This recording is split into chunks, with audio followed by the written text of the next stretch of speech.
So what we've done is we've identified, we started off with 10 topics that are hot topics in the field of education, sent them out to various people. We then took a survey to narrow the 10 down to 4. And what we have here are 4 topics that we feel as though if we discuss these in depth and in detail, it will put us a little closer to solving some of the problems that exist in the field of education. Obviously, we don't think that we can solve all of those concerns that exist in one sitting, but we do feel as though if we get the ball rolling with thoughtful conversation and share out this project with others, we can further that conversation and shed some light and gain some insight on some of the concerns that exist and in some instances plague the field of education. So those 4 have kind of been prioritized. So we narrowed from the 10 to the 4, and those 4 have been prioritized. And ideally, within today's session, we'll get through these 4. The conversation is free flowing. One thing we try to do is honor whoever has the floor, not step on anyone's talk, but by all means, if whomever in the room doesn't agree with what's being said, feel free to speak your perspective or your viewpoint as well. So we have received these in advance. We have had a little bit of research for some of these topics, but most importantly, I think that all of us have had experience in working with and working towards solving these concerns that have been identified. So having said that, I think we open with the question on the table, and whomever wants to chime in first, feel free. That question is the current design of the American educational system still effective? So again, is the current design of the American education system still effective? I think for me, one thing that comes to mind with this prompt is within the current design of the American educational system is the manner in which effectiveness is measured. Right.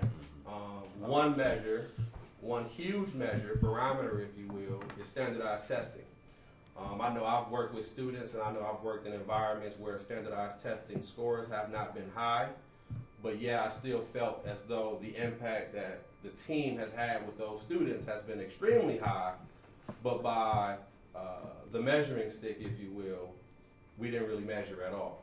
But when you look at how many of those students turned out, their quality of life, what they went on to do, degrees they earned, money that they earned, career-wise, etc., it kind of made me question, is the current system still effective? And one part of that system is the mechanism by which we measure success, which is by and large standardized testing. So that's kind of what came to mind, the framework behind the question. And so based on that, I would have to say that then it's not effective because every student learns differently. Mm-hmm. Every child has their own way to pick up something. Mm-hmm. So if the only measure is by one standard, then it can't be effective because it's not reaching the multiple ways that the children are able to learn. So if you don't test to how I learn, of course it's going to seem like I'm not progressing. But if you are the educator and you can identify how I learn and you can test me, evaluate me on that, then you could say it's effective or not effective. So my question is, the operative word here is still effective.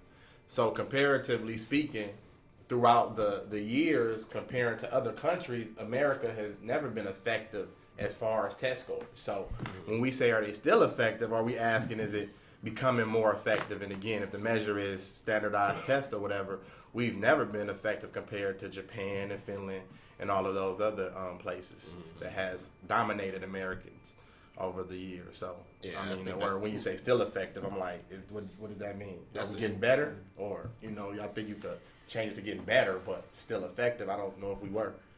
Well, I don't know if I want to change the wording, but I think you bring up a great perspective.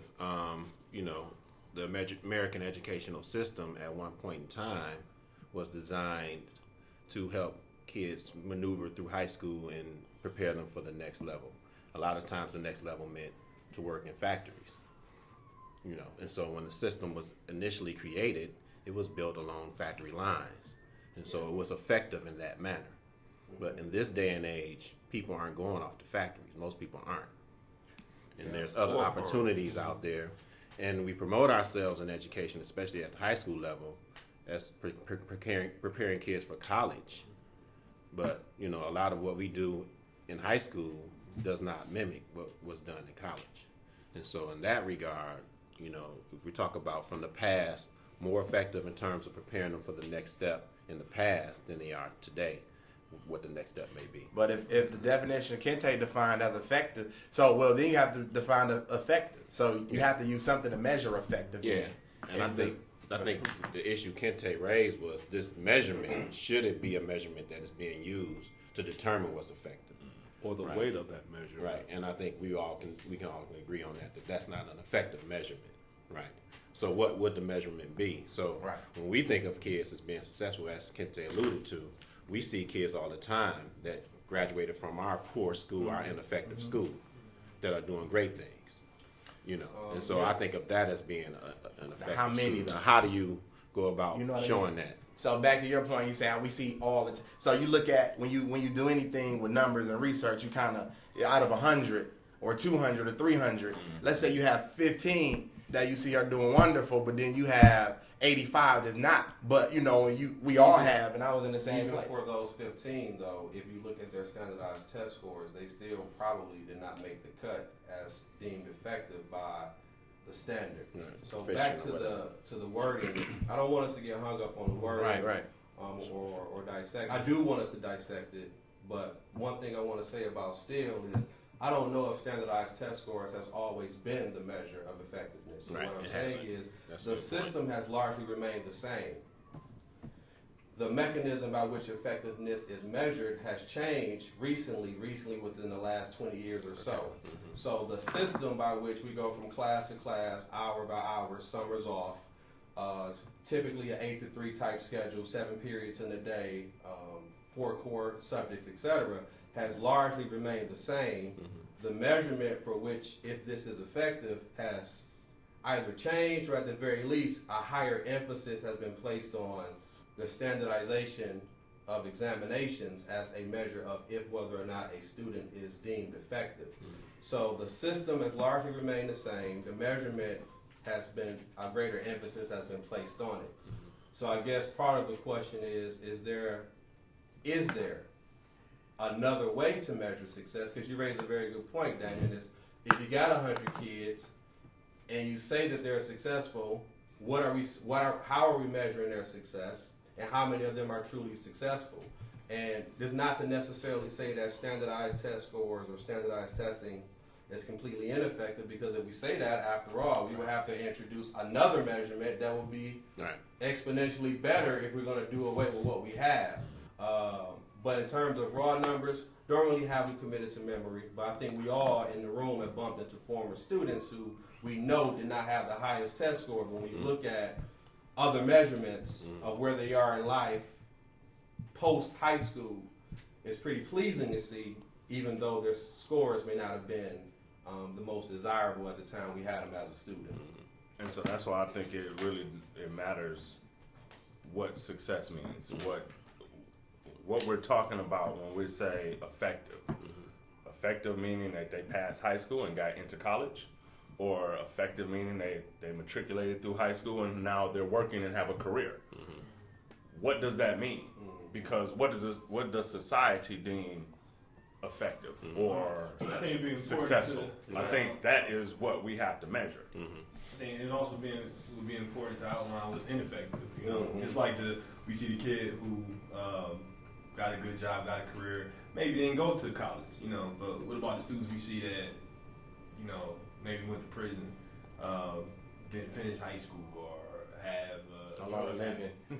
no longer living. We have a lot of those. Habit, you know. Yeah. And I don't know if that's necessarily. I think that schools are part of that.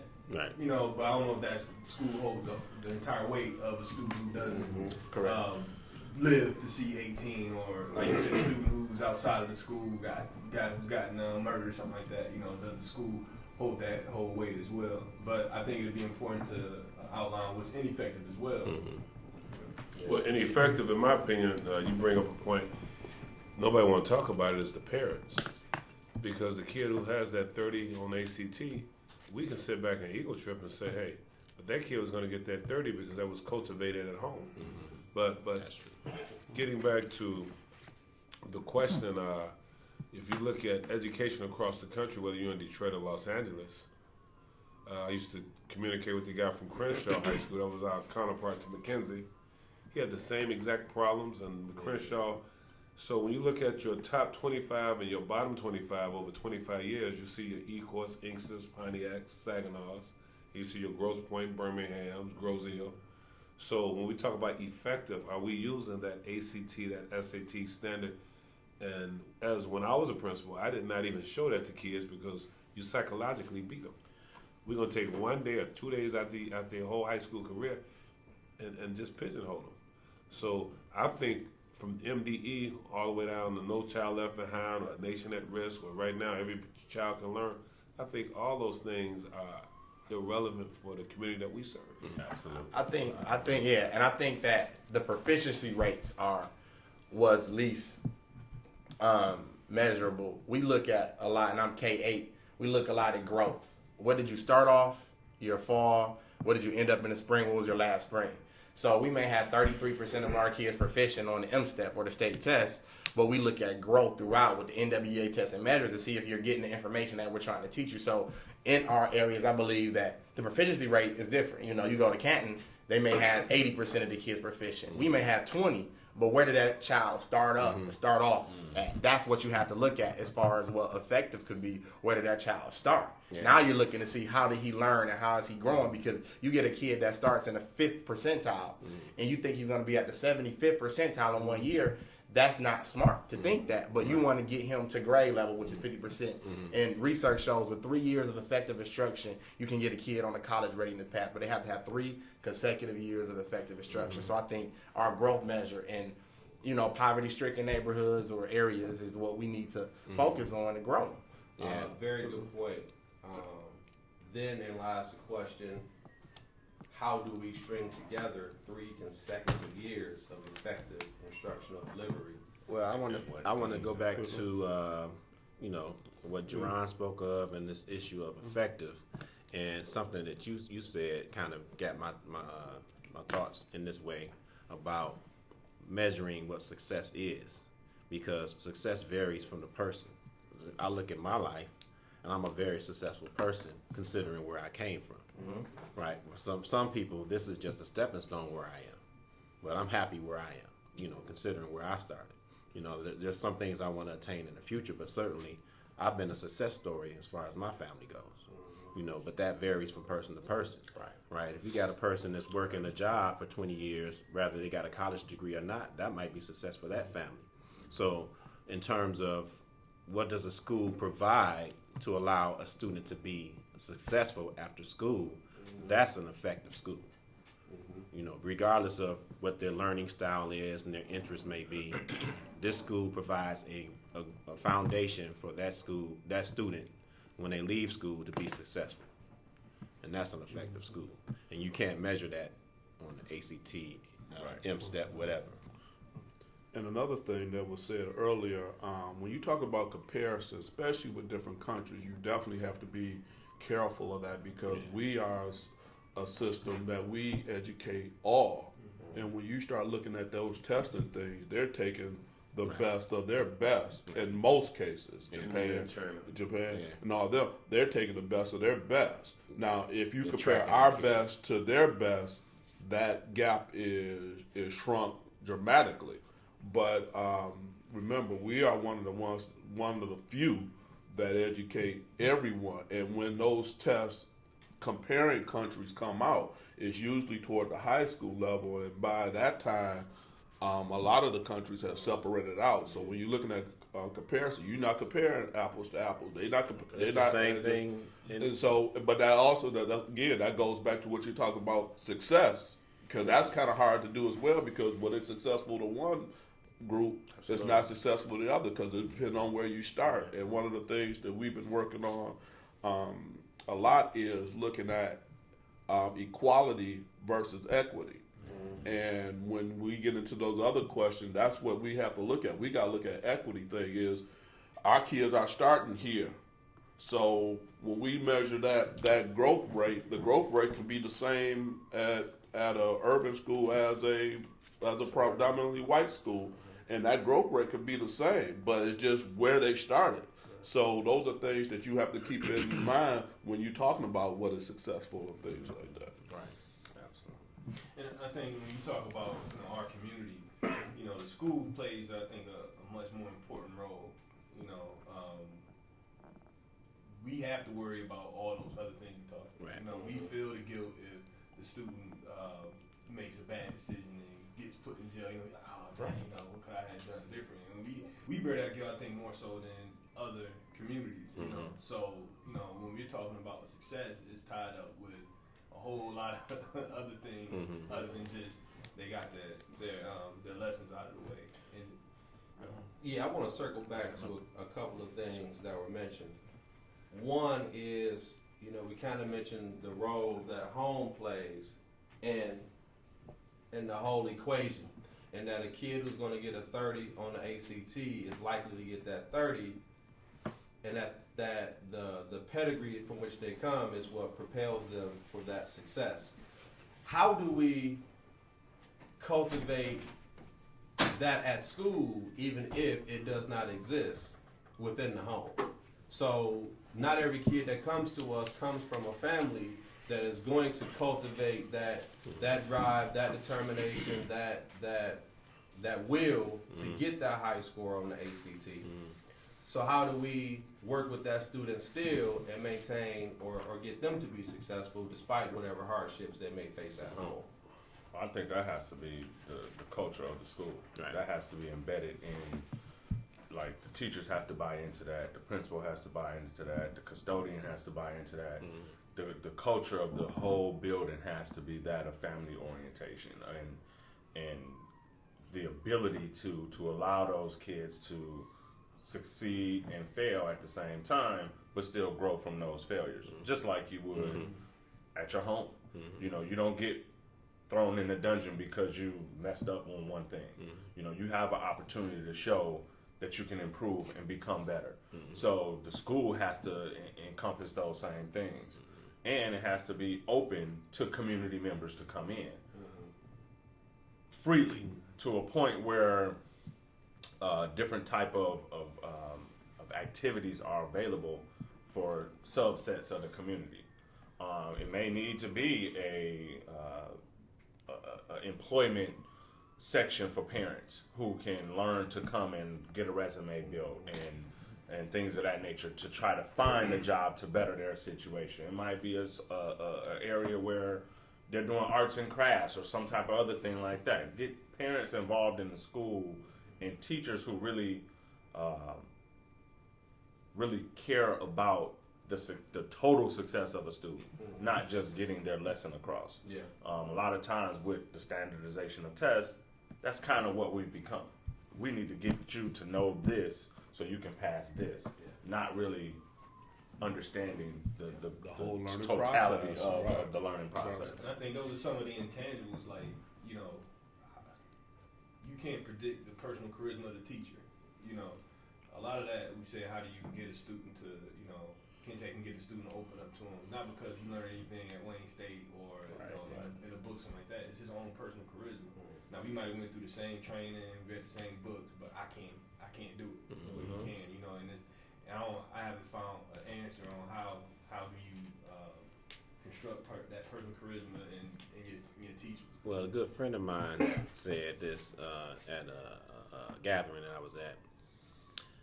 There's certain kids that I'm going to be able to reach, but then there's certain kids, and he was a former teacher, that he would be able to reach that I wouldn't be able to reach.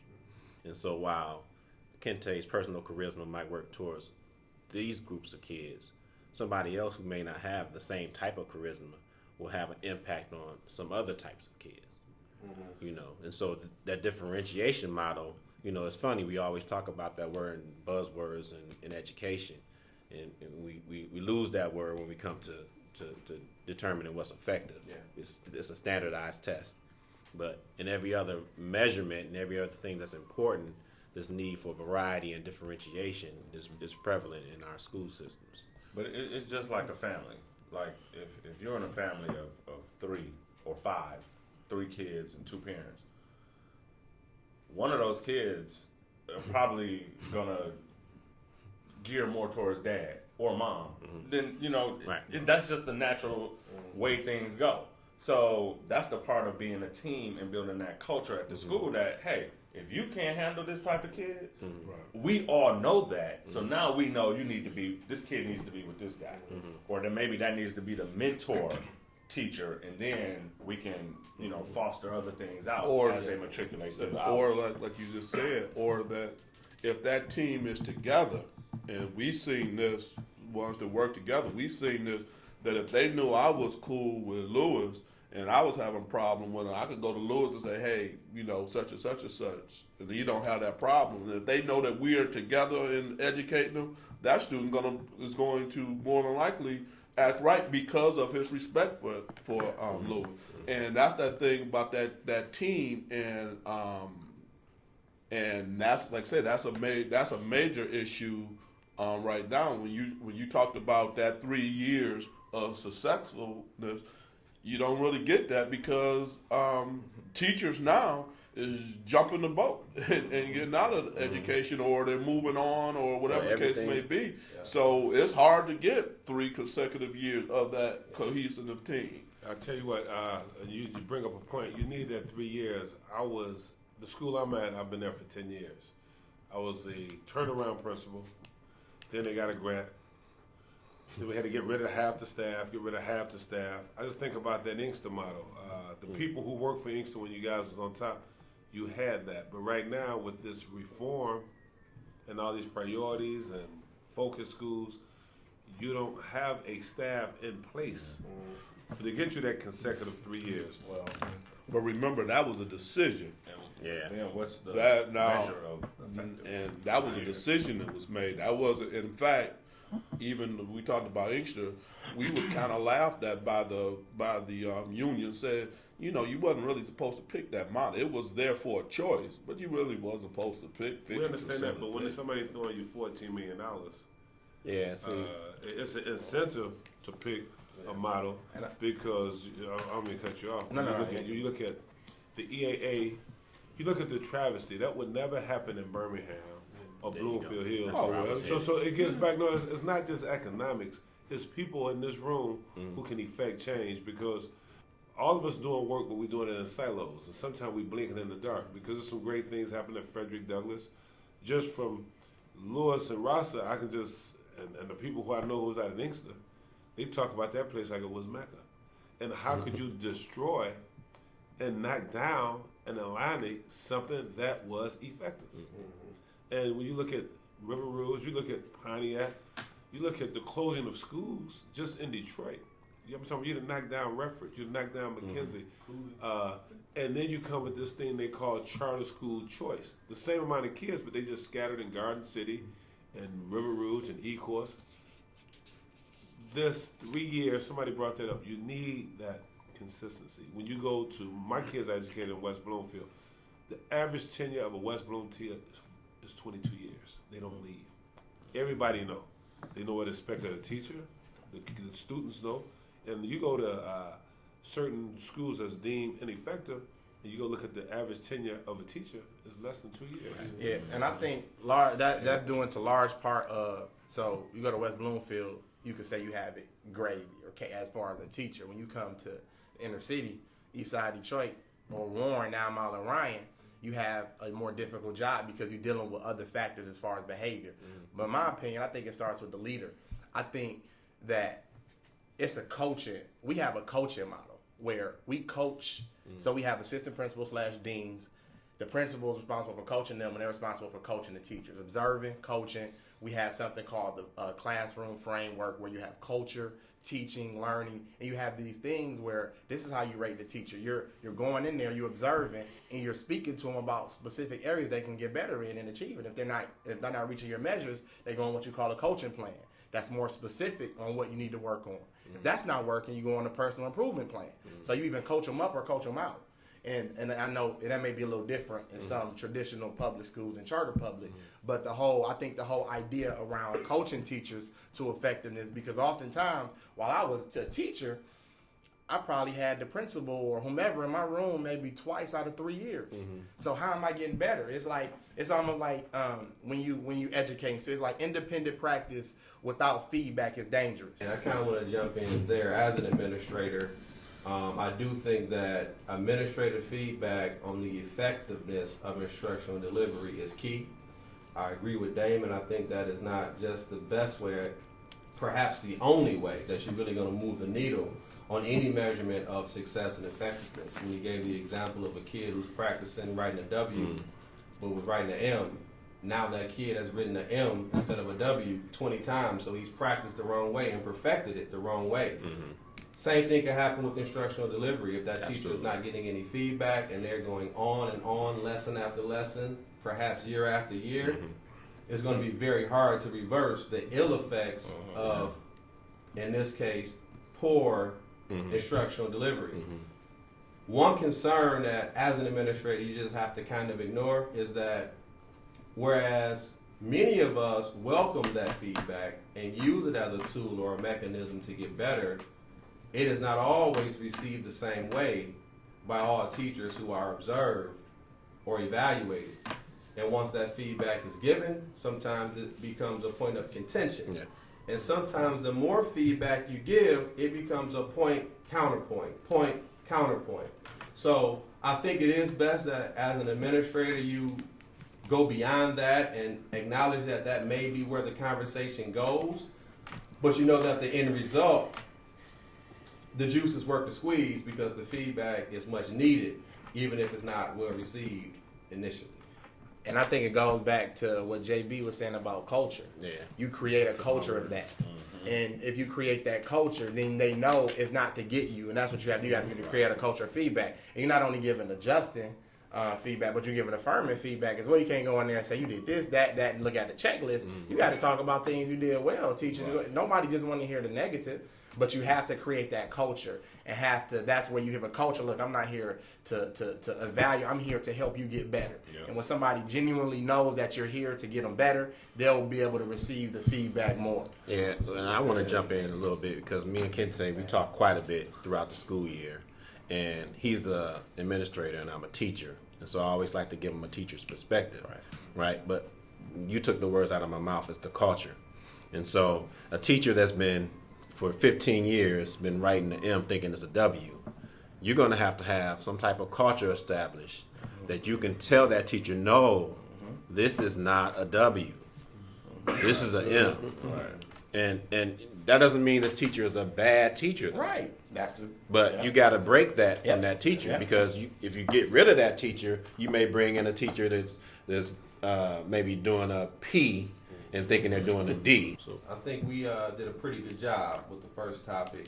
May not have addressed everything loaded within the topic, but I do think if everyone else is in agreement that we can move on to the second topic, and that is there a different formula for educating students who come from poverty as compared to educating students who do not come from poverty? And I want to clarify this question.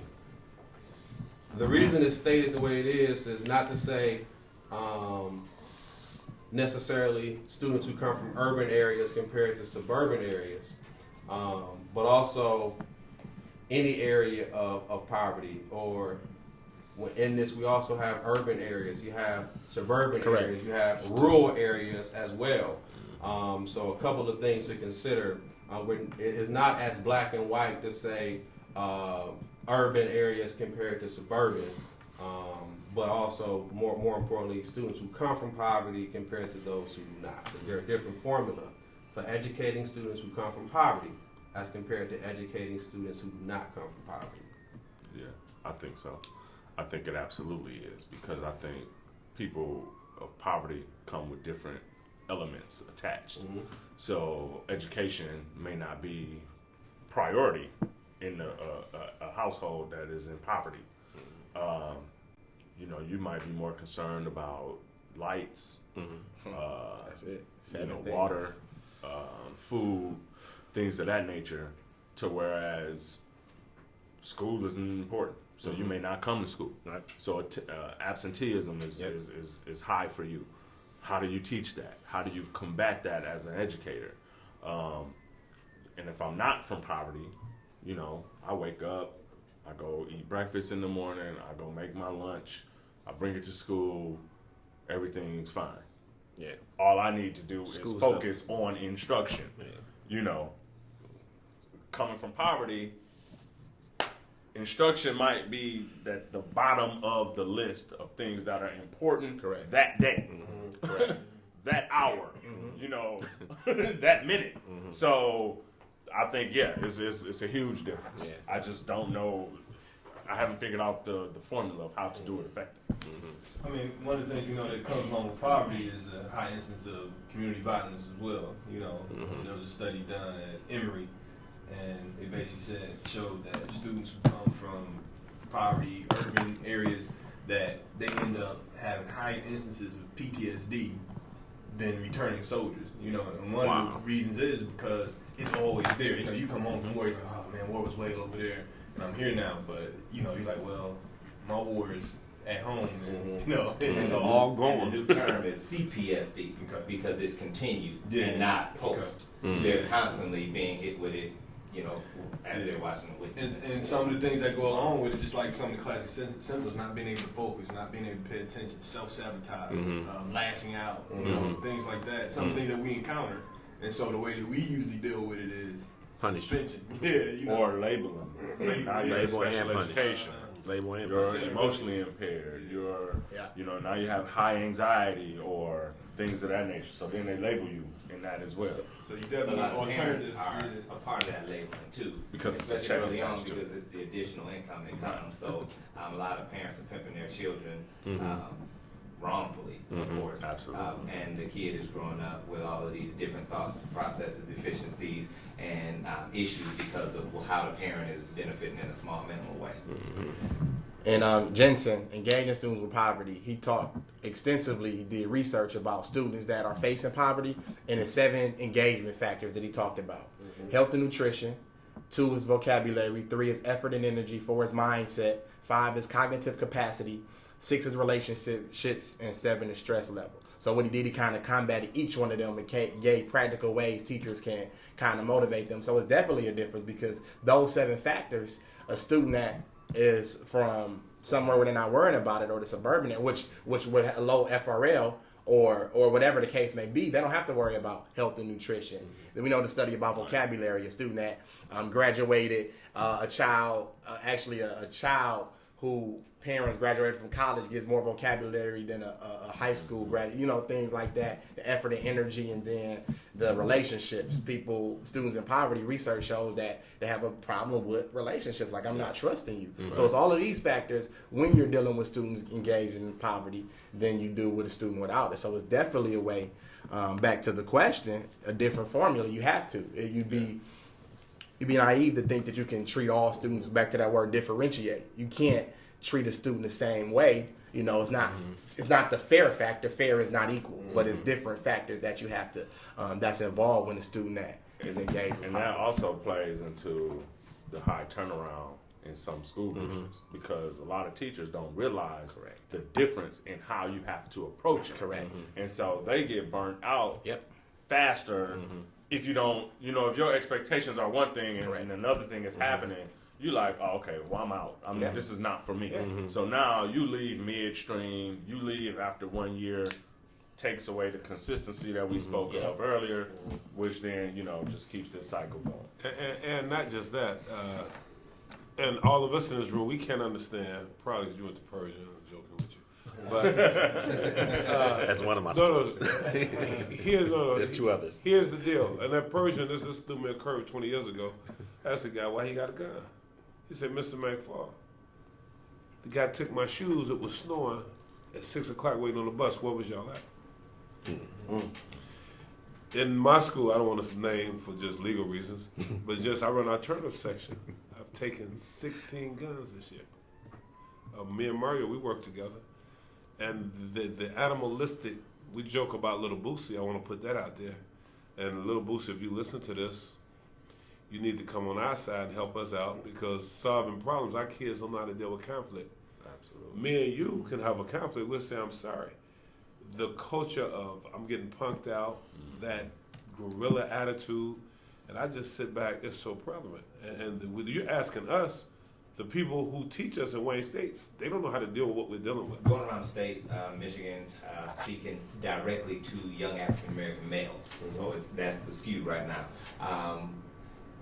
Urban areas like EAA schools, Detroit schools, E-Core schools, Utica schools, Bloomfield schools, Romulus. So hit a little bit of all, Parker, Hopper, Wood, some in Lakeshore School District, talking to black males, period. One of the things they directly say, yes, the formula needs to be different. They don't directly say the formula, they say what y'all doing ain't working. And the main reason, one of the top 5 things that they say is that it doesn't relate to me, so it's not their reality. So one of the young boys said, as soon as I get into the school, y'all say everything is supposed to be about me. I don't get to pick what I wear. I don't get to pick what I eat. I don't get to pick what classes I want. And then I want to be a mechanic. You ain't teaching me nothing. I ain't seen no car park. I ain't blah, blah, blah, blah. So we know that all schools can't, get every individual student's ideal, vocation Schedule. and then teach them. But you, as a teacher, need to have a skill set to be able to make it relevant quickly. To so they'll want to know their fractions and why you should know algebra and all that other type of stuff. So that goes back to the type of teacher that you get in these different schools and all of that. But formula definitely needs to change. But one of the other areas where it's going to be very difficult for it to change in impoverished situations is how schools are funded. And because impoverished communities and schools have all of these compound issues that other schools don't necessarily have, some of the principals that went to, that caught a case over the last year, they were definitely being Robin Hood, because the funding can't pay for uniforms, can't pay for football, helmets and all that other type of stuff. They were receiving kickbacks to be able to pay for some of that, not all, but some. So like that being the case, that is the thing that I hope doesn't get lost in all of the foul play that came out, is that the way that schools are funded is not beneficial for those who are impoverished. And how much of the funding is again tied to this effective, this measurement of effectiveness that we know is not.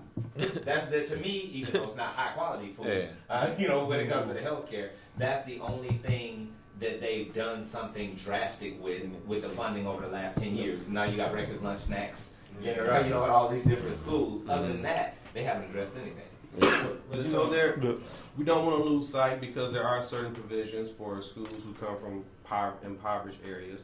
Funding such as Title I, funding such as Title II, 31A. Those are funds that are managed at the district level, sometimes at the building level, and can directly address needs that have been identified by those leaders. So in some cases, funding is there. In some cases, funding alone is not enough.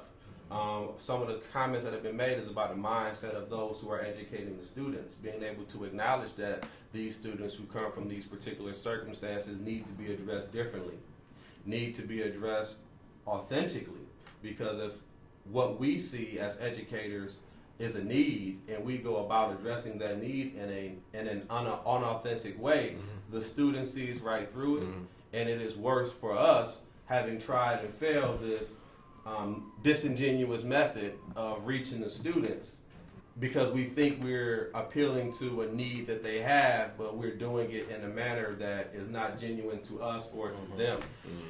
And it's not just, it is often talked about as a black and white thing, but culture goes beyond just black and white. We can be of the same ethnicity of a student and still not be able to identify with them, or more importantly, they not be able to identify with us. We can come from the same circumstances, could have been delivered from those circumstances, and the student doesn't really distinguish between us as being once like them, from the same neighborhood, from the same financial hardships, knowing the same people, growing up in the same areas. They don't view us that way always, because in some cases we may have forgotten how to relate to them, or we haven't found a way to tap into how they can relate to us. Well, and in some ways, if you're in an impoverished neighborhood, somebody who's a principal is not viewed as a successful person to them. You know, and so while you may have come up in the same, you know, surroundings and had the same experiences and made it out to a degree to be successful, that person that's currently in that predicament don't view you as a success story. And I really think it breaks down to your relationships and how you create those relationships. And in that, then how do you differentiate and individualize instruction? For teachers to be successful, well, whatever that word successful, however we're going to define that, okay? But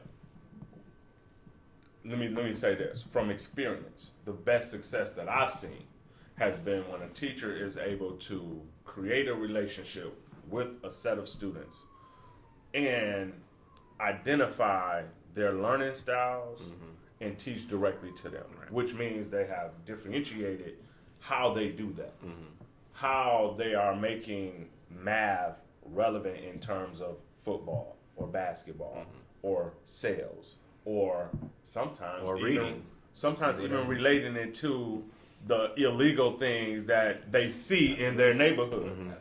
How do we break down an ounce if necessary?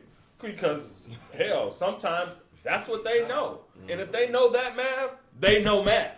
You just have to get it out of them. But it's the idea of finding what they know and relating it to what you're trying to teach. Because it's all a shared information. That's all teaching is really sharing information and getting an understanding deeper of something that you might be interested in. And so, okay, go ahead. No, and I think that's the important part as far as understanding, culture. I think like Kente said before he left, like a lot of times, we come into the schools and we're foreigners. Although they look like us, come to say it's like we, if you did a survey of the teachers in say Detroit, right? How many of them live in Detroit? How many of them have kids in Detroit public schools? How many? You know what I'm saying? And now you say we got like a rift. You know what I'm saying? But and speaking, and I would say like, are the schools really a part of the community if nobody in there is part of the community? And that's one. Yeah, and that's one thing that I notice as being an issue. The schools are not community, or all the community schools are closed down. If it is a successful school, like you say, that you change the guard every 2 years. And that's thing with the law that just came out or that's been written about in Detroit, you can have non-certified teachers. That's opening up the doors for a certain organization where they only allow you to, you say you're supposed to be in 2 years and you out, doing something else. 2 to 3. But I don't want to. I definitely understand that Title I, Title II, and the others are there to be used for those reasons. Yeah. But the reality is that oftentimes they're not. And how that money is used when you got, we got $12,000 based upon blah, blah, blah, you 99% free and reduced lunch. But, you get $12,000 to do some parent stuff and let's come in and do something, and that's supposed to handle the Title I issues and stuff like that. I hired this teacher and this aide and blah, blah, blah, but it still doesn't address all of the compound issues that come along with the impoverished student. But I do believe that though they are there. So it's good that there's something, but still that needs to be revamped and some additional funding needs to take place.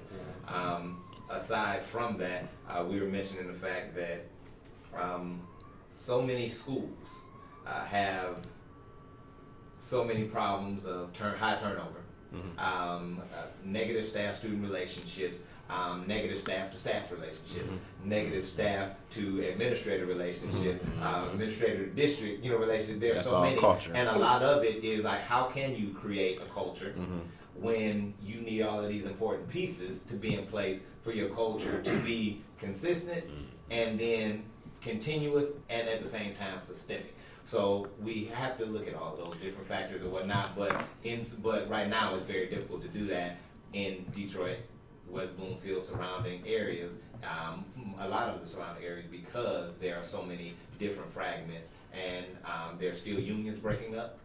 and then, you know, a smaller contingencies of, I'm not gonna mention any names, of volunteer organizations.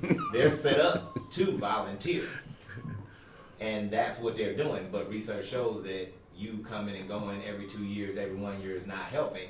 We can't use that argument no more because our regular teachers are coming and going, you know, within that 2 year time span. So there's a lot of different factors that need to be addressed.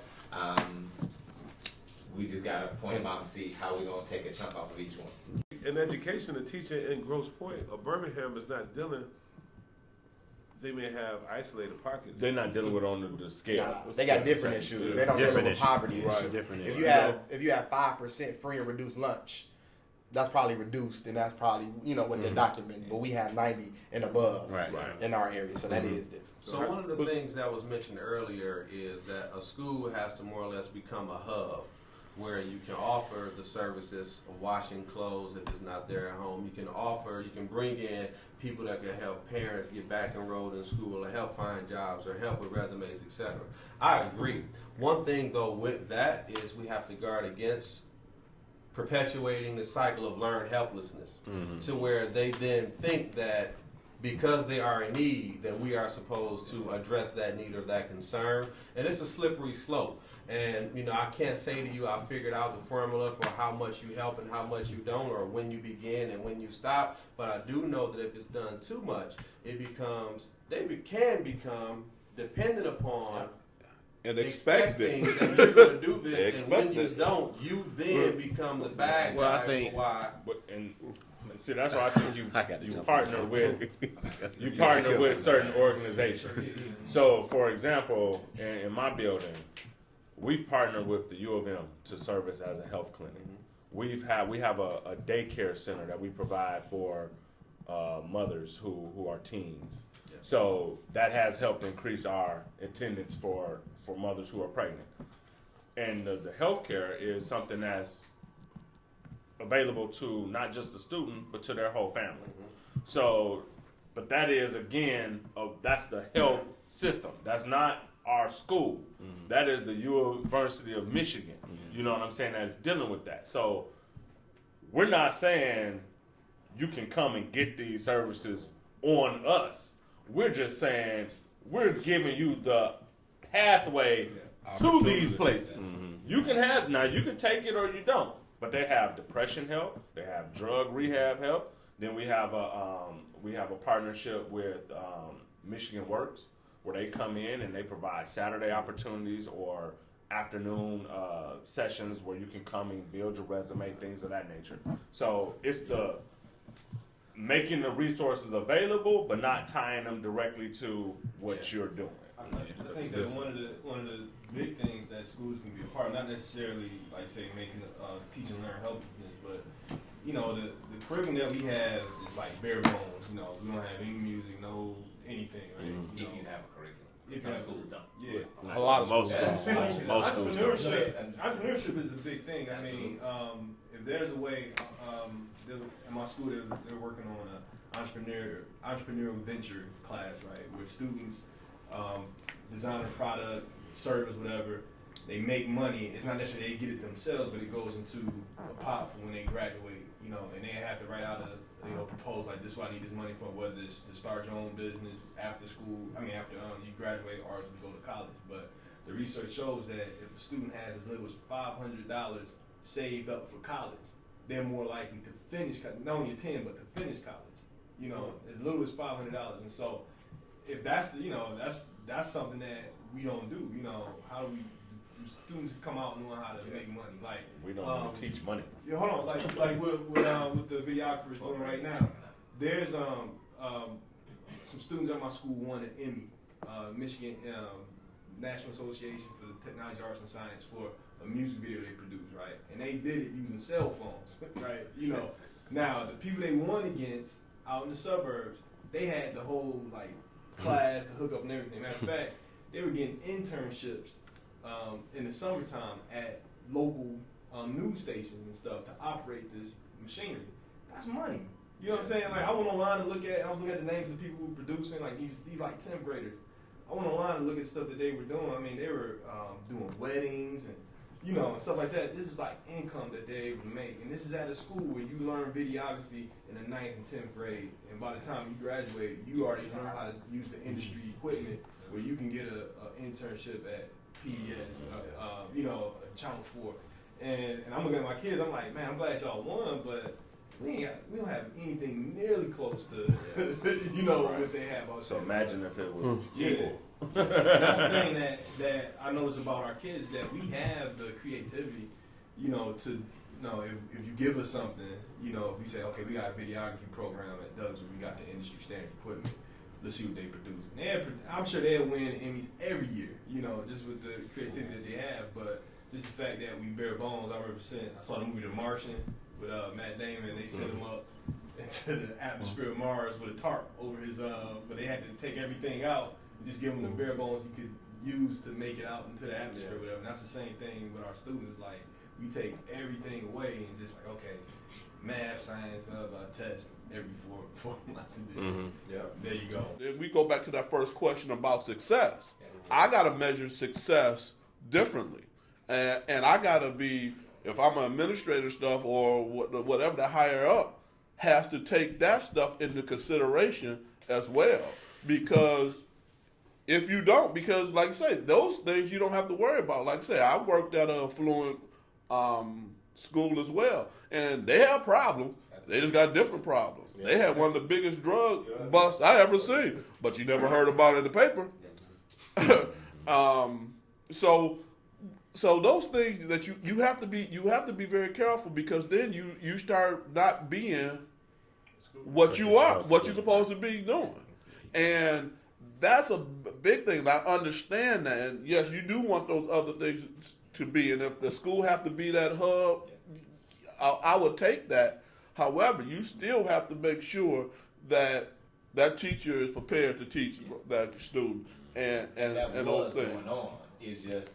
But my question I would ask, can I do all that and still be effective? That's what my question was. Him, he said that they one of the 3 schools that's showing growth. Yeah, so if you do those things, okay. Remember, I'm a math teacher. I can show. I can play the number show growth. So hold your on the test. Okay. hold yours. Let none finish your thought, but I know you got something good. Yes, sorry about that. So go ahead.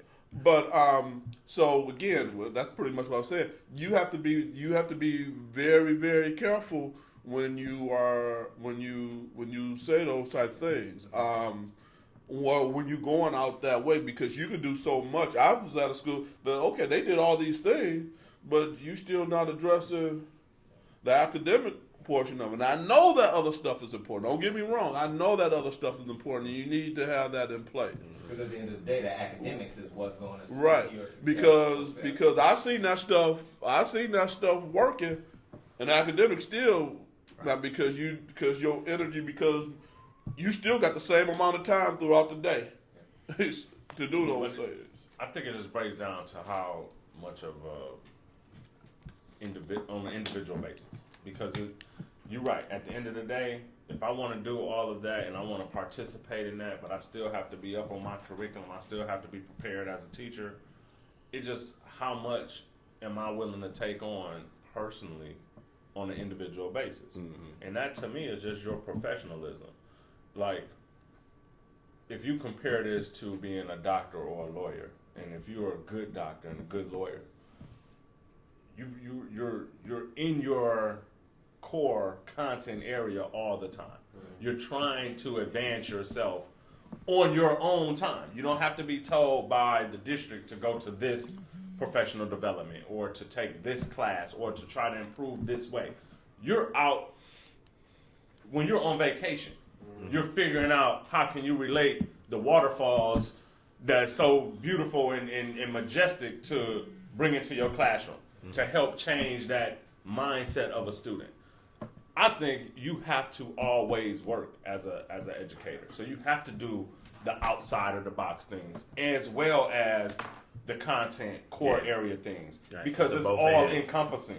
If we're a community, if you want a community school, you have to be a community of people. Right. Mm-hmm. So you have to be out there. You have to be willing to not just at 3 o'clock, shut it down, and now I'm done being a teacher, right? You have to be an educator all the time. But I gotta say one thing, but what you just said, I think the problem that most teachers fall into now is that I can't think of one teacher that doesn't have more than one job. Yeah. And that's You a know, bit. That's so a bit. you don't have time to do the. I can stay after. Like, I gotta go to the second job so that I can make. Because now I'm not making enough. Or how about the demands that your own school is putting on you with regards to time? I want to know if anybody can get their hands on what Apple uses to train their staff.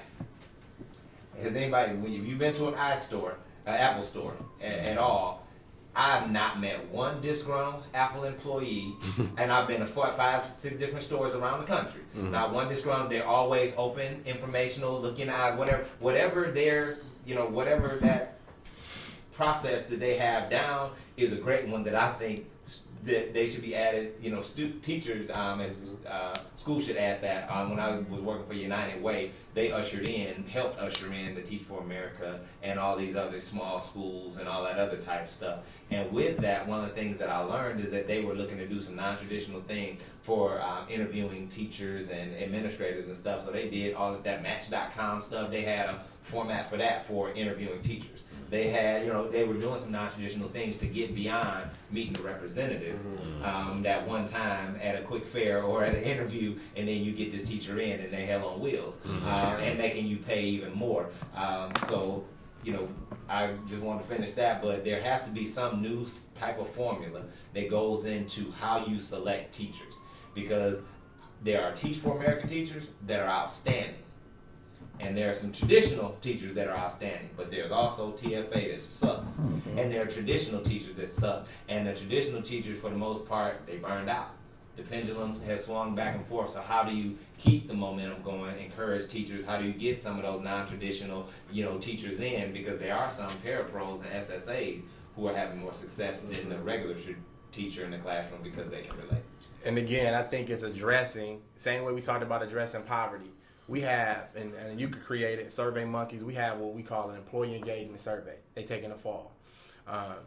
They're asked several questions, and based on the feedback that they get, we as an administrative team go back and say, what can we do to get this employee highly satisfied without lowering our expectations? So we look at certain factors, and it's 83 schools in 9 different states in NHA where I work for.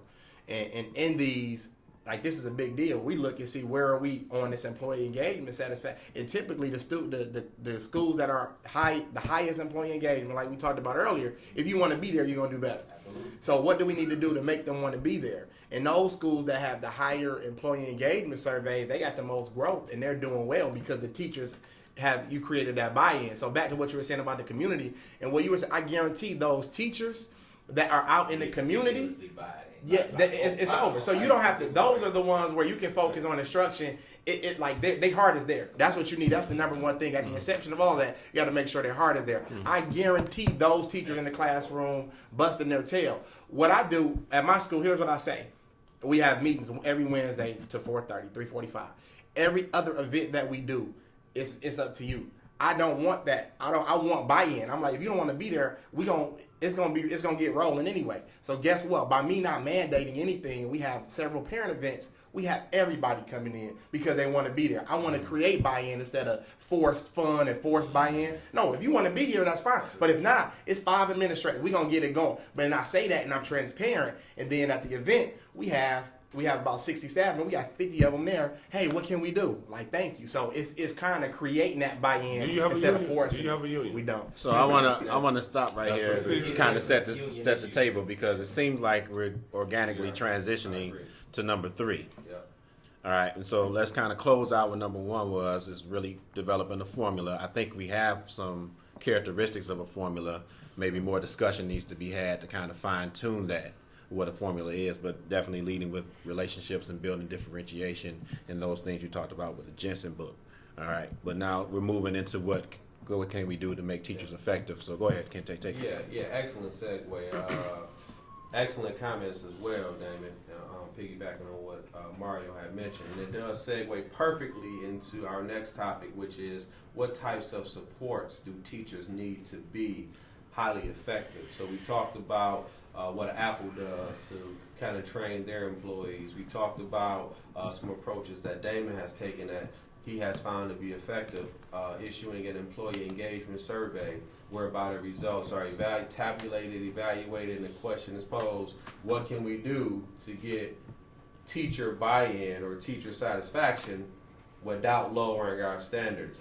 All addressing what type of supports do teachers need in order to be highly effective. And we know that effective and highly effective instructional delivery is a key component to student success. What supports can be offered, provided for teachers to help them be their highly effective selves? One of the I put 3 things down real quick that just came to mind, and I think they need technology support to identify, because right now kids have multiple ways to utilize technology and use it in a way where it could be good or bad in the classroom. So, and when you talk about like reality TV, you talk about all this instant gratification that they're accessible to. The kind of old way of teaching and then getting feedback, at the end of the week, it's kind of out the window now. Like, it has to be instant. And so we need to teach teachers how to use technology in a way where it is instant. And in certain math classes, you have those programs where you can get quick feedback and like evaluations or something like that. IXL, Alex, things of that nature. But I think it needs to be more across the board. They also need classroom management support. How to effectively either set up a classroom, be able to manage 30 to 40 kids in the classroom, and then how to build relationships. I don't think we focus enough on how to build relationships with 30 kids in 50 minutes. Like, how do you do that effectively to the degree where it's sustained throughout the school year? Right. Another thing to add to that, completely agree. The relationship aspect is really big. One of the things to be careful for, and we always need to look at, is there are certain teachers who are exceptional at building relationships, but their instructional is like so low. And they can reach a kid, do all that. So one of the things that I often see going in different schools missing is like an onboarding process that helps relay the culture, the climate, the norms, the system, and the expectations behind it, and all of that. Most of the onboarding is done by a negative peer. And it That's good. just starts you off wrong. So if there could be some, not the whole welcoming committee bandwagon, but some way to usher new employees, teachers, and just continue to build that team culture and climate piece is very very much needed. Those different teachers need, and one of the things that we do is we make sure certain schools that we go into that absolutely have nothing, that the teachers don't feel overwhelmed with the fact that I gotta be social worker, I gotta be mom, I gotta be uncle, I gotta be blah, blah, blah, and teach. No. You focus on this instruction, build relationship with the student, but they need to know what those non-traditional, via the school, Provide. points of relay are. So who can, my kid couch surfing, he in 6th grade, and he going from house to house, house to house, I can't do nothing, he ain't coming, blah, blah, blah. Who at the school is that point person to help guide and steer all of those, different non-traditional things that the school can't take care of, and that the teacher can't or shouldn't necessarily be overwhelmed with. So some support service mechanism set up. Assuming you have those things. Assuming you have Yes. those people in Some place. schools do, some don't. And I think we touched on this one earlier about just the coaching and that support, and teachers feel like it's the proper, like, you're not out to get them. But I think their relational capacity plays a huge role in this, because if you have a relationship with a teacher, that feedback will be easier for you to give, and you're not only giving them adjusted feedback, but you're giving them affirming, and you built a relationship where I can talk to Kente about some things that I may not be able to talk to Sean about because we haven't built that relational capacity. But if I'm able to do that, then guess what? It's going to be easier, and you're going to buy in more when I'm telling you, yeah, make sure that you still clearly state the objective, for the students that have somewhere a target, so things like that where you could be able to. But I think that support teachers need in order for them to be highly effective is just that coaching mechanism, however you can. What I value most as a teacher is professional development that I can use. Correct. And so, when you talked about classroom management, every teacher doesn't need to be a part of a classroom management experience again. But they And can help. It can't help, but they can, They can be a part of it help out of it. by doing what they know to do. But Who are not so the- remember, I'm a teacher. Yes. But you want And I you got- want to get professionally developed too. Hold on. I'm a teacher that I have to grade papers. You want me to call parents. You want me to be to school on time. You want me to be in meetings, right? And now you want to send me off and do this, right? And then I still need my own, however you are a teacher, you need your own professional development. And so I think we need to give more thoughts because I've had some good professional development in the last year, and it's been that professional development that I feel like I can use.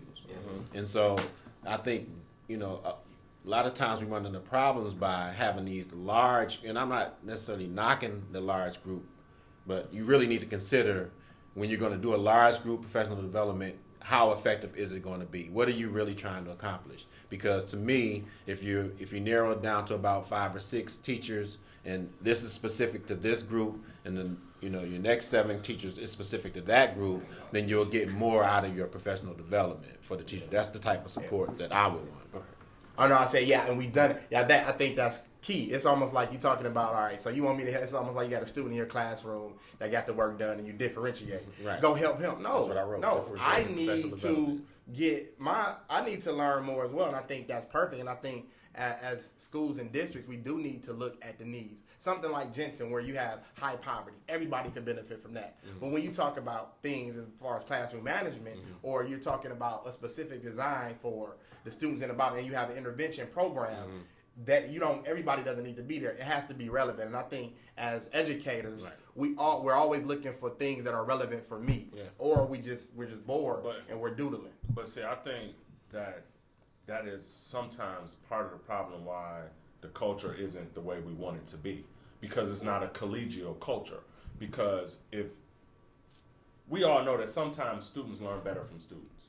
It's the same way with educators. If I'm seeing what Lewis is doing in the classroom that he's good at, that he's proficient at, something could spark up in my mind that says, you know what, I can do that too. Or I can go and talk to him on a personal basis and say, yeah, let me see how you're doing it. Or I can dig deeper into that to help me become better. Even though he still needs to go and sharpen his iron, but he's helping me sharpen my iron too. So I think that part needs to be done, and it can't be mistreated or thought that that's not important for us to learn from one another. And I also think that for teachers, they need the same things that student needs. They need to be safe. They need to have a consistent message from an administrator. They need to feel supported in whatever it is that the ultimate goal of the school is.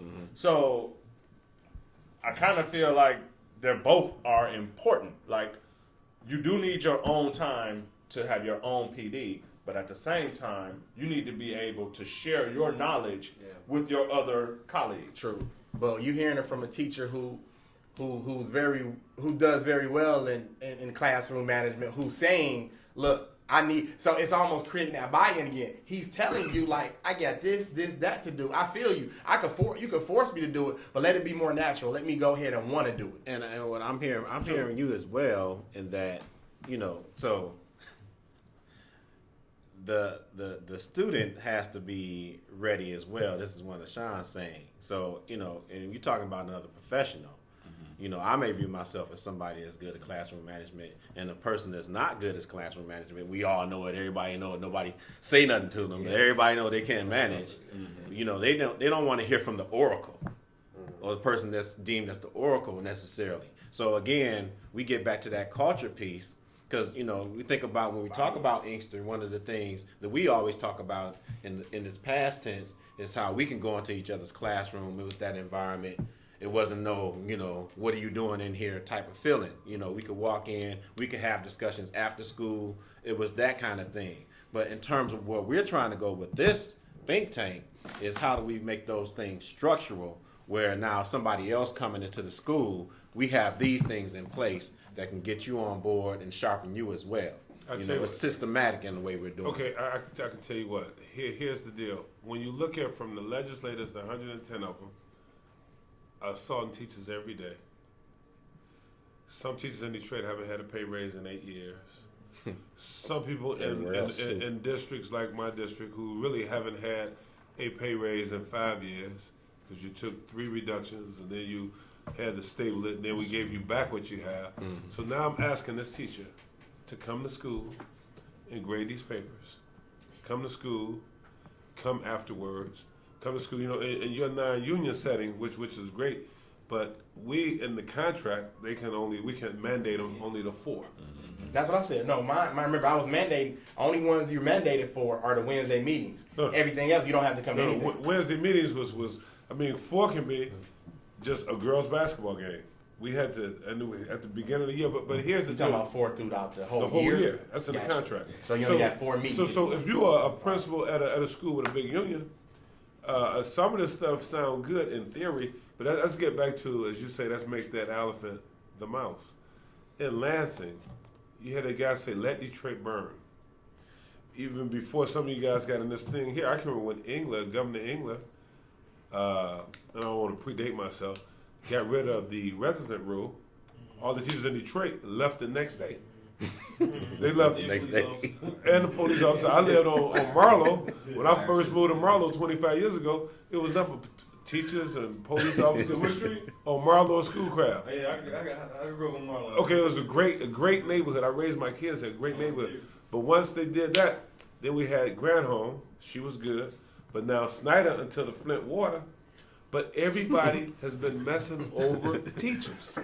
And I'm asking a teacher to come to impoverished neighborhood to teach a kid who's been up since 1 in the morning. Jump in right here. I'm sorry. Go ahead. You can do it. But so, because there's 2 things being said about the union. You know, when we talk about Lansing, our union, we need a union to deal with the stuff they're doing in Lansing. They don't care about teachers, We know especially Or the kids. especially us. You know, our teachers. They don't care about us. And so the stuff that they're passing and the things they're doing, specifically with what's going on with Detroit, it's all nonsense. All right, it's really attacking the teachers. Been doing that for All right, since. but they've been doing they're that for a allowed long to time. do that because we don't have a voice out there. Look at the money this week. I mean, cut you off. This week, they took money from us. Now they're going to give it back. He did it in a strong arm. I'm talking about teachers who was 2011, 2012. That's 3%. And everybody in this room. So guess what? He's been doing this, bullying us, but it's not even just the union. We in education let everybody else change our rules. You can't go to a doctor. We have school board members who don't even know what AP classes is in some of these districts. Most of the owners of these nonprofit organizations and these companies that are creating these evaluations, the M-STEP and all of that, they are not in education. Right, they have no clue concept So- what education is about, how they So, people learn and all to that. my point is, as educators, why did we allow that to happen, and why do we continue to allow ourselves to be graded by this manner? Because this is where, to me, this is where we got to go, and you can call it a union or something else, a board, because we think about, medicine, they'll never let that happen to them. Correct. Doctors will never let that happen to them. So educators as a professional, we got to some way come together and stop this type of stuff happening to us outside of our own reach. Right, we have to become more organized in that fashion. When we talk about the supports, he's talking about from the higher level, because an individual teacher is not going to be able to change those things. One quick thing I'll say is real quick. I think teachers, even before they become teachers, I think that universities need to do a better job of having some of this type of stuff added to the curriculum. Correct. They're like U of M, they have an urban education like cohort. That's the cohort. that's You that's know the what I mean? new But that's the new across buzzword the down board, in across college. the board, everybody who's educated needs that. urban. Right. And along with that, there also needs to be more. It just slipped me, but I'll come back to it. But I mean, one of the things that when I first special started education. teaching, I apologize. Some of the special education things that are being taught. A lot of administrators that are doing exceptionally well, in my opinion, have some special ed background, Okay. and That's because it opens you up to a lot more than what that Differentiation, yeah. traditional piece was. So I think that some of that It's needs not to just be a buzzword to spread them. outside of They have to live by that. You know, yeah. Yeah. Sorry about that. But go ahead. no, It came back. I didn't want to forget it. no, I was saying that one of the Your things leaders. when I first started teaching was they used to be big on that having a mentor. Mentor teacher. Yeah, so. But that's good or bad. One school, Yeah. the mentor is the tenured teacher, and I see a the connection. young lady who he's mentoring is cracking his head. She has 5% fail in her class. He has 85% fail in his class. And see, depending on what you learning from this mentor teacher, Right, it it's could be bad or good. right. You go back to relationship and what they're about. But one thing you talked about I'ma how give this you the real. happened. You got to go back a little bit in history when, and this is a thing that I'm glad to see these brothers up here. They don't fall in that category, but they got to think about going even higher. Is that when we had a good educator, when you had a good educator, they kind of stayed where they were. They didn't move up to those positions that you have to make those decisions. And that's one of the things that, one of the things that I looked at is, quoting Star Trek, the needs of the many outweighs the needs of the few. And when I look at it is, I got to be in a position that I got past the 100 that's that I may see every day. I got to set up a systemic system that's going to educate all of them. And, the good and bad about the English is that's where we were almost heading until we came crashing down. So those things is that those educators, when we talk about those educators, those true educators that need to have that voice also need to think about, now some of them are blocked to do that, but some of them got so complacent in where they were that they didn't move up. So that hurt, especially in the earlier part of when I got into education, that those ones that you would love to see do it wouldn't do it for whatever reason. And I think really when we go back and we talk about teachers being effective, it kind of goes back to when we were talking about the M and the W, which means this part needs to take place more in the college setting when you're learning to become a teacher. When you're in those college classes, it needs to be different than book learning. It has to be some type of practical, like doctors have to do a practicum, and we call it student teaching, but it's not really the same. That's right. 2 years of residency before Residency. Right. I mean, those types of things actually There it need to is. be instilled And some at the and educational level. some of the other better schools, Michigan State University, they do have a long. They do Quick have plug. their Michigan guy. their education. They are doing it longer. Matter of fact, they're doing student teaching for a year. So they're in the buildings in the year. So those things are coming along. It sounds like a lot of the supports that we're identifying that teachers need come prior to them actually being a teacher and happen more so at the phases where they're being groomed to become a teacher. Yeah. So not necessarily the supports that it takes to make a good teacher, a great teacher, but what it takes to build a teacher and prepare them to be a teacher is where most of the supports occur. I'm hearing better job done at the university level. I'm hearing better job being done at the student teaching level, which is tied to the university level. I'm hearing that once they're on the job, new to the job, pairing them with the right mentor teacher to kind of further that. I do think that is the right direction in terms of providing resources for teachers to be highly effective. Are there any that would address a teacher who's already in the profession, may have already been there for a while, and we want to still cultivate their development in terms of making them highly effective. So again, I would point back to building relationships, Yep. starting off with that, and then determining what specific professional development this teacher needs or these teachers need, right? And then lining them up that way. And because I think that a teacher is going to value it when it's something that's just like a student. And somebody mentioned that we're like students. We're exactly like students. You know, a lot of the behaviors you don't like in your students, you see mimic when we're in a meeting. Yeah, Right. yeah. And, You know, Absolutely.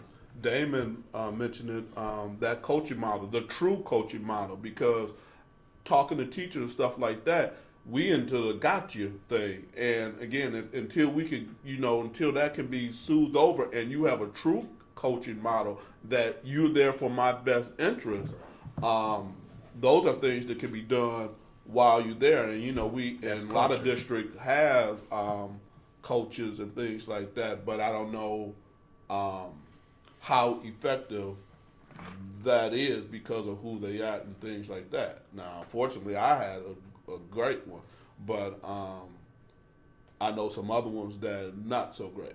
So, it's that coaching, that true, and I'm going to use the word true coaching model, because I'm not there to get you.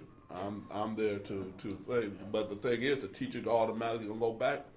If you say something, if I'm insecure about what your intentions about, Get my union story. Right. Yeah. You're not talking to me without my union. Yep. Education, everybody's watching their back and it sees. And we're in that way because of how much the legislators have been Yes. banging on It's a teachers toxic environment. for a long time. And think about this here, 2011. People don't realize what happened. He took the MIP from the new teacher. So who's coming into this? When you already got to work a second job, then I do 30 years and I still don't have a pension. Then I got student loans. Now that the job ain't paying, it's not even cost effective for me to even be a teacher right now because of all the stuff that's happening. And then you throw on top of that because I want to go back to what David was saying, that your PDs should be based on the results of the prior year's evaluations for teachers. So if I'm struggling off certain things, then we need to create PDs to help fix what I'm struggling on. There's no need to do a PD on something that nobody needs information about. Like I've been in education 20 years. I have did the colors, the red. True colors. The true colors 8 times. But really, what have you changed color? But what's come of it? Like what? So if you've done it 8 times, Like a 4-hour wait. so I think that's part of The right culture. yeah. That's the building a good culture. Right. Is And you we don't talk have about- to agree, but we have to And you respect. talk about in that culture coming from a principal perspective. I used to tell my teachers like you, if you're not happy, do me a favor and do the kids a favor. And just go. Let me get your letter recommendation. You heard me say that many times, have you? And guess what? And I tell them I'm not going to play the game writing you up. That's a whip. The worst thing you can do. But in the charter school, you have more leverage because I know I don't have time to go down to the teacher and go to grievances. I don't have time for that. That's a waste of my time, waste of your time, and we're hurting the kids. So we have to come to these teachers and we have to hire teachers, those of us who are in a position to hire the teachers who understand the culture of our kids. You're hiring that teacher from North Dakota, the kid playing BB Butcher, and the teacher bring him down, they're fighting each other, and you ask little Devin, what you do? We playing BB Butcher. Oh, okay. I have to explain to the teacher what is BB Butcher. Right. Oh. I thought but she wrote up a 50-page referral. and they was belligerent, and I mean, if you look at it, you want to put them up under the jail. Somebody talked about the dungeon. But this is a great thing, Mr. Ross. I just want you to know that. I appreciate it. I was just about to say thank you, Ms. Paul. I appreciate it. The next statement will probably be our last. We are nearing about 2 hours. We got through 3 topics. We didn't get to the 4th, but that just gives us our first topic for the next discussion. We're still closing out the topic of what types of supports do teachers need to be highly effective.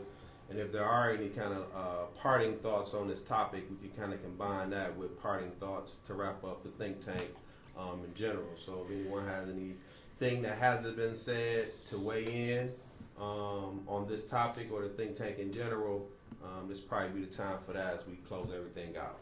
I just want to touch back on something that David said about the gang, and do we want to take, I forget how you phrased it, but the fight out the gang or the gang out the fight. And I think the purpose of the school needs to be, we need to change the mentality of the gang itself. Like, the purpose of the school should be able to equip a student with the insight, with the knowledge that being in a gang isn't necessary to be successful or to be, a part of something. Like, the school in general should be the safe space for the whole community. And it should be a space that's protected, and that when you leave there, you are motivated and inspired to become something better than what you see at home and what that you have around you. So that's my last part. I think that it's important to realize that teachers are professionals, and that just like how we were saying that we can't give all the help to the community or they become what's the word you used? Learning helplessness. Yeah, learning helplessness. I mean, I think it's the same thing with teachers. If you give them all the answers, like he says there's 7 ways, or if you do this, allowing the teachers to have space, a safe space to talk about what can we do, what innovative things can we do to reach our students. Let them be the professionals that they went to school for, went to advanced degrees for, etc. So I think that's a one step into the direction of giving the teachers supports that they need. Practical application, like for teachers and students, and like exposure to opportunities. Like you said, I mean, you may be at the top of the litter, at your school. However, you still need to grow. You still need to develop. You need opportunities to do that. But at the same time, everybody needs practical application. How can it be real, simple, relevant, and he mentioned it several times. He didn't say the term, but that action research, like we can't go off of data anymore. Like 2 years ago, this blah, blah, blah, 3 years ago, now that data is not real because we live in such a transient society, especially with educated teachers and students floating. Like you being and looking at stuff weekly, bi-weekly, and monthly, and actually gathering that research and then doing something, taking the action to sort of change it, put some wheels in motion for that to change for the better with what's needed. So opportunity, the other one I said, and action research. All right. So I think that kind of closes us out, gentlemen. I thank you for giving up your Saturday morning, but I think that the work we were able to accomplish here is well worth waking up a little early, doing a little research on the front end, and being very fruitful and thoughtful in today's discussion. Again, this is the first of many in a series where we're going to just identify some topics, speak at length about these topics, speak from research, but also speak most importantly from our experience and the practical reality that we've applied throughout our careers. If you look around this room, we have so many years worth of experience combined. I think a lot of that was very evident and relevant.